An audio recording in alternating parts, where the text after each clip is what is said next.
The microphone stood in the center of the studio like a steel coffin, cold and unforgiving under the yellow glow of overhead bulbs. It was September 1932, and the room smelled like cigarette smoke and old carpet. Bing Crosby sat on a stool 3 feet away from it, his hands resting on his knees, his collar open at the throat. He wasn't nervous. He'd done this 100 times. But tonight felt different. Tonight, the air in the room had teeth. Across the glass partition, 3 men in suits sat at a table covered in papers. The one in the middle, Leonard Kapner, station manager of WCAM in Camden, New Jersey, had his arms crossed over his chest.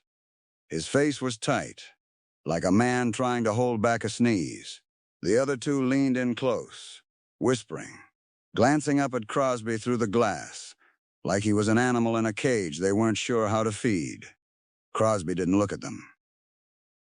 He looked at the microphone. He'd been singing into microphones since he was 20 years old, back when they were the size of dinner plates and you had to shout to be heard. But this one was different. This one was CBS. National radio. Millions of listeners. The kind of exposure that could turn a man into a star or bury him so deep he'd never crawl out. He'd been told to sing the way everyone else sang. Loud, clear, projected. The way opera singers did it. The way vaudeville performers did it. The way every crooner who'd ever stood in front of a big band did it. You had to fill the room. You had to reach the back row. That was the rule. That was how it worked. But Bing Crosby didn't sing that way. He never had. He sang like he was sitting in your living room, close enough to touch, close enough to hear him breathe. He sang like he was telling you a secret. And that was the problem. Kapner pressed the intercom button. His voice crackled through the speaker above Crosby's head, sharp and impatient. Bing, we've talked about this. You need to project. The audience can't hear you if you're whispering into the mic. Crosby didn't move. He just nodded once, slow and easy, like a man who'd heard the same complaint 1,000 times and stopped caring somewhere around number 500. He adjusted the stool, leaned back slightly, and waited for the cue. The engineer counted down with his fingers. 3, 2, 1. The red light blinked on. The band behind Crosby kicked in, soft brass, a walking bass line, brushes on the snare. And Crosby started to sing. His voice came out low and warm, like honey poured over gravel. He didn't push. He didn't shout. He let the words settle into the microphone like they were falling asleep there, each note landing exactly where it needed to, and no further. He sang the way he always sang. Close. Intimate. Like the microphone was a person. And he was singing just for them. In the control room, Kapner's face turned red. He slammed his hand on the table, cutting the feed before the song was halfway through. The band stuttered to a stop. Crosby looked up, confused, his mouth still half open on a word he hadn't finished. Kapner's voice came through the intercom like a whip crack. That's it. I'm done. I'm not putting that on the air. Crosby stood up slowly, smoothing his shirt, his face calm but his eyes sharp. What's the problem? The problem, Kapner said, leaning into the microphone so hard it distorted his voice, is that you sound like you're singing in a phone booth. This is national radio, Bing. People want power. They want presence. They want to feel something. All you're giving them is a whisper. Crosby didn't argue. He didn't defend himself. He just stood there, hands in his pockets, looking at the 3 men through the glass like they were speaking a language he didn't care to learn. And that only made Kapner angrier. You're off the air, Kapner said. Effective, immediately. We'll get someone who knows how to sing for a real audience. The room went silent. The band members looked at each other, uncertain whether to pack up or stay. The engineer stared at his console like he wished he could disappear into it. And Crosby just nodded. Once. Picked up his hat from the chair beside him. Walked out of the studio without saying a word. The door closed behind him with a soft click, and the hallway outside was dark and empty. He stood there for a moment, hat in hand, breathing slow and steady, feeling the weight of what had just happened settle over him like a coat 2 sizes too small. He'd been fired before. He'd been told he wasn't good enough, wasn't loud enough, wasn't enough of a dozen different things. But this was different. This was the biggest stage he'd ever had. And he'd just lost it. He walked out into the Camden night, the air cool and damp, with the promise of rain. The streets were quiet. A few cars passed, headlights cutting through the fog. He didn't know where he was going. He just walked. And as he walked, he thought about the microphone, about the way it had felt to sing into it, about the way his voice had sounded, not to Kapner, not to the men in suits, but to him. Honest, real, close enough to matter. He thought about the people who'd written to him after his first few broadcasts, letters from housewives in Ohio, factory workers in Michigan, school teachers in Georgia. People who said his voice made them feel like they weren't alone. People who said he sang the way they wished someone would talk to them, like they mattered, like they were worth the time.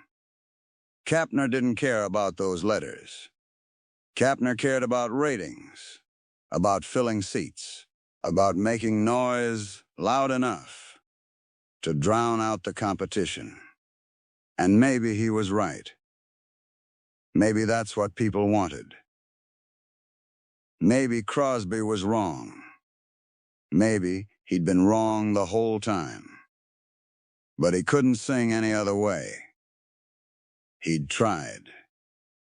God knows he'd tried. And every time he pushed his voice, every time he filled his lungs and belted the way they wanted him to, it felt like lying. Like putting on a mask and pretending to be someone he wasn't. And he was tired of pretending. So he went home. He didn't call his manager. He didn't beg for another chance. He just went home, poured himself a drink, and sat in the dark, listening to the rain start to fall against the window. And he waited. The station replaced him the next day. A tenor named Robert Simmons, classically trained, with a voice like polished silver and lungs that could fill a cathedral. He sang the way Kapner wanted, loud, clean, perfect. And the ratings plummeted. Not immediately. The first night, people tuned in out of habit, expecting to hear Crosby's voice and finding someone else in his place. Some of them stayed. Most of them didn't. By the end of the first week, the station had lost a third of its audience. By the end of the second week, half. Sponsors started pulling out. Advertisers demanded answers. And Kapner sat in his office with the door closed, staring at the numbers, trying to figure out what had gone wrong. The letters started coming in on day 3. Not a few. Hundreds. Then thousands. Handwritten notes on drugstore stationery, postcards with angry scrawls, telegrams that cost money people didn't have just to tell the station what they thought. They all said the same thing. Where is Bing? Bring back Bing. We want Bing. Kapner ignored them at first. He told himself it was just noise, just a vocal minority who didn't understand what real singing was supposed to sound like. But the noise didn't stop. It got louder, angrier. And the silence on the other end, the silence where Crosby's voice used to be, was deafening. By the end of the third week, Kapner was desperate. The station was hemorrhaging listeners. The board was breathing down his neck. The sponsors were threatening to walk. And every morning, his secretary brought him another stack of letters, all asking for the same thing. The same man, the same voice. So he picked up the phone. He called Crosby's manager. He didn't apologize, he didn't explain. He just said, "We need him back." There was a long pause on the other end. Then, quietly, almost amused, the manager said, "I'll ask him." Crosby didn't want to go back. Not because he was angry. Not because he wanted revenge. But because he didn't see the point. They'd fired him for being himself. Why would they want him now? His manager explained the situation, the letters, the ratings, the desperation. But Crosby just shrugged. "They didn't want me then. Why do they want me now?" "Because the people do," his manager said. "And the people are louder than Kapner ever was." Crosby thought about that. About the letters he'd received before. The ones that had made him feel like what he was doing mattered. About the voices that had been drowned out by men in suits who thought they knew better. And he realized something. It wasn't about Kapner. It had never been about Kapner. It was about the people on the other side of the radio. The ones sitting in their kitchens and living rooms, listening alone, wanting to feel like someone understood. So he said yes. Not because he needed the job, not because he wanted to prove Kapner wrong, but because the people had asked. And that was enough. He walked back into the studio 3 weeks after he'd been fired. The same microphone, the same stool, the same yellow lights. But the room felt different, quieter, heavier. Kapner was there, standing by the glass, his arms still crossed. But his face was different now. Tired, worn, like a man who'd learned something he didn't want to know. Crosby didn't look at him. He sat down, adjusted the stool, waited for the cue. The red light blinked on. The band started, and Crosby sang. The same way he always had, low, warm, close, like he was sitting beside you, telling you a story only you could hear. And this time, no one stopped him. No one cut the feed. No one told him he was doing it wrong. Because the phones were already ringing. Because the letters were already being written. Because the people, the millions of people listening in darkened rooms across the country, were hearing exactly what they wanted to hear. A voice that didn't shout. A voice that didn't perform. A voice that just was. Honest. Real. Human. Kapner stood in the control room, watching through the glass. And for the first time in 3 weeks, he understood.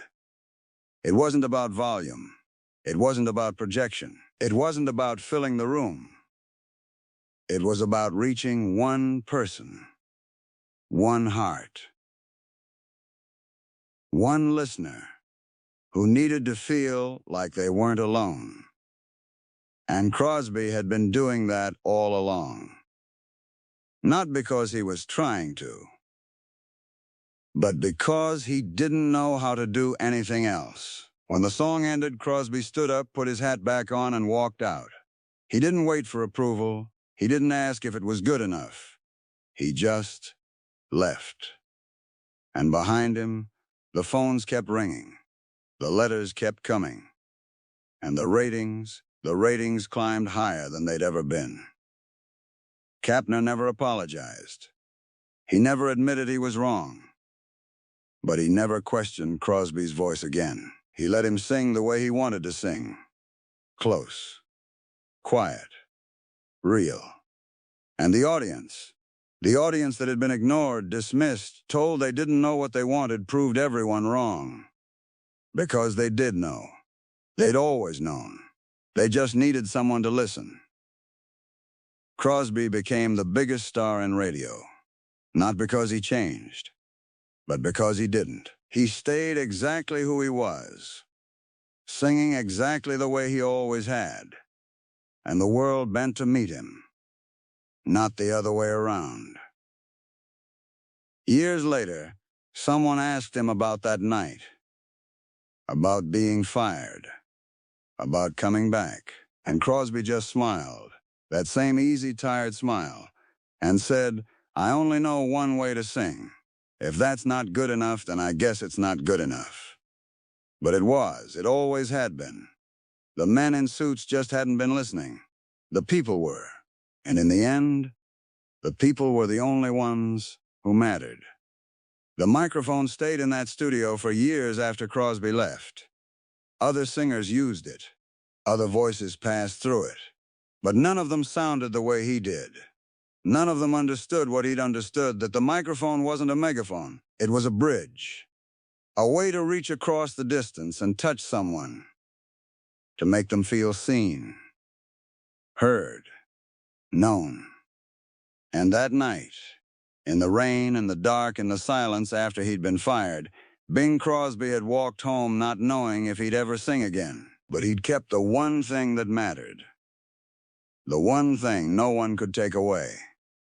His voice. Quiet. Close. Unbroken. And 3 weeks later, when they came begging, he gave it back to them. Not because they deserved it, but because the people listening did.